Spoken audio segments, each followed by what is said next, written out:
The International Agency for Research on Cancer (IARC), an arm of the WHO, define processed meat as that which has undergone curing, salting, smoking, fermentation, or some other method of preserving and enhancing flavor. Examples include frankfurters, bacon, ham, sausages, corned beef, beef jerky, and canned meat. Some food producers use sodium nitrite to cure processed meat, to enhance color, or as a preservative to increase shelf life. However, not all processed meats contain nitrites.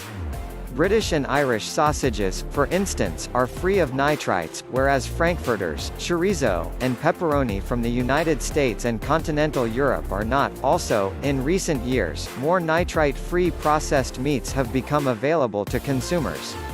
These include types of ham and bacon. Researchers from the Institute of Global Food Security, at Queen's University Belfast (QUB), in the United Kingdom, reviewed recent studies on links between processed meat consumption and cancers of the colon, rectum, and bowel. They found that only around half the studies concluded that there was evidence of a link with colorectal cancer. However, that proportion jumped to nearly two-thirds, 65%, when they limited their analysis to studies in humans that only involved testing the effects of processed meats containing nitrites. They report their methods and results in a recent nutrients study paper. The team suggests that their findings could explain the conflicting reports in the media about processed meats and cancer risk.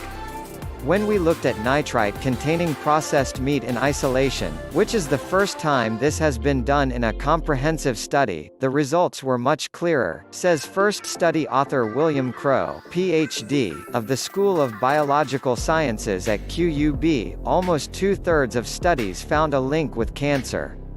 The researchers believe that their meta-analysis reveals a need for the IARC classification to differentiate between processed meats that contain nitrites and those that do not. There should be separate evaluations of the health risks, they argue. Co-author Christopher T. Elliott, a professor in the School of Biological Sciences at QUB, says that the review is timely and that it brings much-needed rigor and clarity and points the way for further research in this area.